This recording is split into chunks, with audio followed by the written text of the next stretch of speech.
사사기 18장 21절에서 26절 말씀 교독합니다. 오늘 말씀은 미가가 이웃들과 더불어 단지파를 찾아가서 항의했지만 협박을 받고 포기하는 것을 내용으로 하고 있습니다. 이것은 이스라엘 지파와 지파 사이에 어떤 원리가 적용되고 있는지 보여주고 있습니다. 하나님의 사람들은 그 공동체 안에 이웃 간에도 하나님의 말씀의 원리가 기준이 돼야 되거든요. 그런데 이 말씀을 보면 이웃과 이웃 사이에도 하나님 말씀보다도 힘의 원리, 힘이 센 사람이 갑질을 하는 거예요. 그러니까 하나님의 말씀이 없으면 하나님의 사람들도 세상 사람들과 똑같은 원리대로 살 수밖에 없다는 것을 보여주고 있습니다.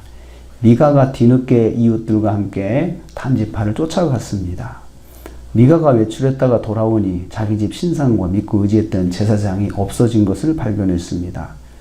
그동안의 사정을 알게 된 미가가 이웃들과 함께 단지파를 추적하였습니다. 그래서 이 미가에게는 좋은 이웃들이 있었던 게 힘을 합쳐서 가서 문제를 해결하자 하고 찾아가서 따지고 항의하면 말이 같고 문화가 같으니 그래도 사람들이 이해할 줄 생각했던 거죠.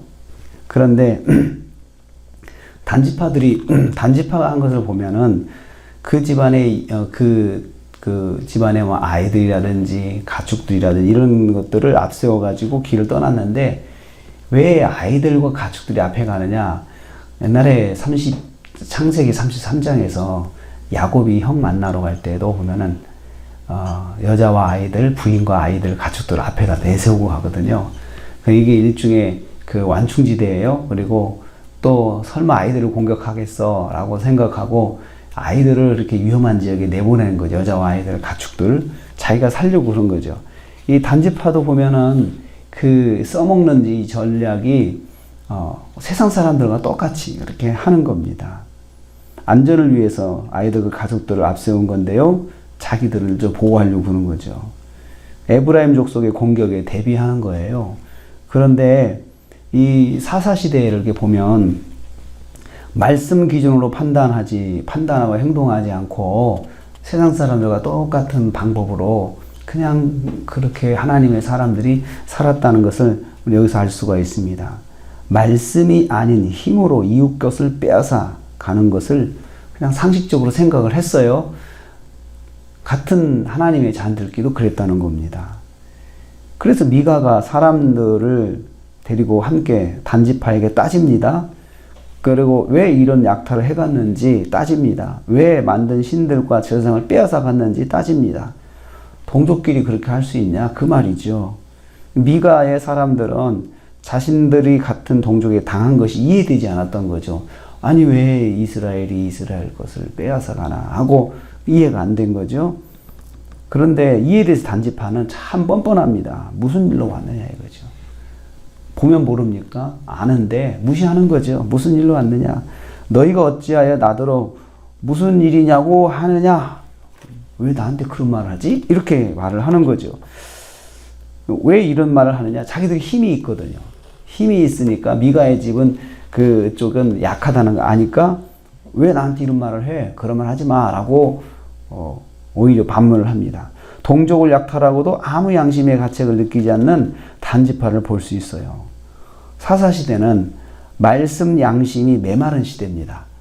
그래서 말씀 양심이 그 속에서 막 울려야 되는데 나쁜 짓을 하면 그게 메말라 있어요. 울리질 않아요. 뭐 남들도 다 그렇게 사는데 이렇게 생각하는 거죠. 하나님의 백성들이 남들도 다 그렇게 사는데 그러면서 그 시대와 동화를 해버리는 거예요.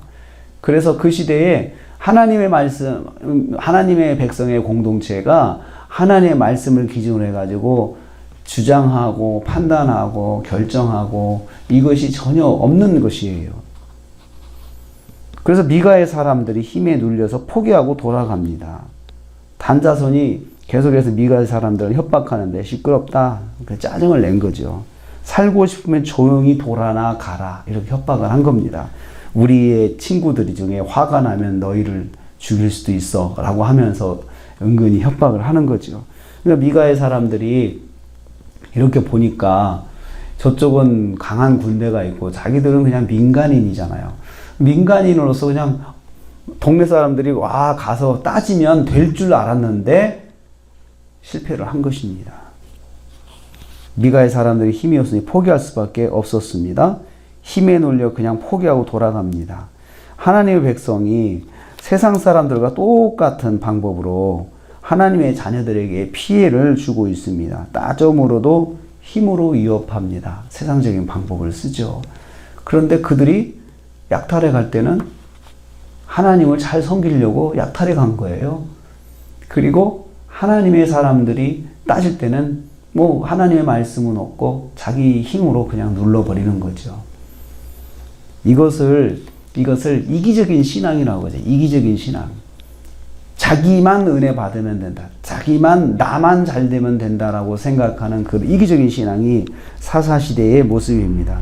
사사시대는 하나님의 사람들이 말씀 원리를 조금이라도 적용하려고 하지 않고 세상과 똑같은 방법으로 사는 시대가 사사시대입니다. 그러니 얼마나 메말랐겠어요. 영적으로 메말라고 사람들은 더 싸우고 더 빼앗으려고 애쓰고 더 세상적으로 사는 거죠. 예수 믿는 사람들이 세상적으로 살기 시작하면 세상 사람들보다 더 세상적일 수가 있습니다. 안 해봤잖아요. 안 해봤기 때문에 더 할 수 있어요. 선을 모르는 거죠. 그래서 오늘 우리는 먼저 나에게 어떤 일을 하든지 간에 말씀으로 내가 마음에 훅 올라와서 이것이 하나님께서 원하시는 것은 아니야 이렇게 생각하고 갈등이 있다면 아직 나는 사사시대가 아니에요. 그런데 세상적인 방법으로 똑같이 하면서도 아무 느낌이 없으면 난 영적으로 메말라 있는 사사시대인 거예요. 우리 시대가 자꾸 교회가 양심의 말씀 원리로 자꾸 자기를 갈등하고 이거 우리가 이러면 안 된다 하고 교회 자꾸 이런 목소리 나오는 것은 그래도 우리 시대가 살아있기 때문에 그래요. 만약 우리 시대가 죽어있다 그러면 교회에서 아무 소리 나지 않습니다. 이 어려울 때 교회가 더 회개하자고 그러고 다 그러잖아요. 그래도 교회에서 그런 마음이 있는 것이 참 감사합니다. 이것을 이제 우리 개인적으로 개인 한 사람 한 사람이 이렇게 서야 된다고 생각을 합니다. 힘보다는 말씀으로, 자기 이익보다는 말씀으로 이렇게 해서 조금 절제하고 조금 내가 남보다 덜 누리더라도 말씀으로 사는 이러한 삶을 살아야 우리가 영적으로 하나님과 긴밀한 관계를 유지할 수 있습니다. 내 욕심만 찾아가다 보면 어느 순간 말씀이 없고 내가 채우는 데만 급급하거든요. 오늘 하루를 살면서 내 마음보다도 말씀으로 결정하고 내가 원하는 것도 있지만 하나님께서 원하시는 쪽으로 결정하고 이렇게 해서 오늘 하루를 승리하는 저와 여러분 되시기를 주님의 이름으로 축복합니다. 하나님 감사합니다.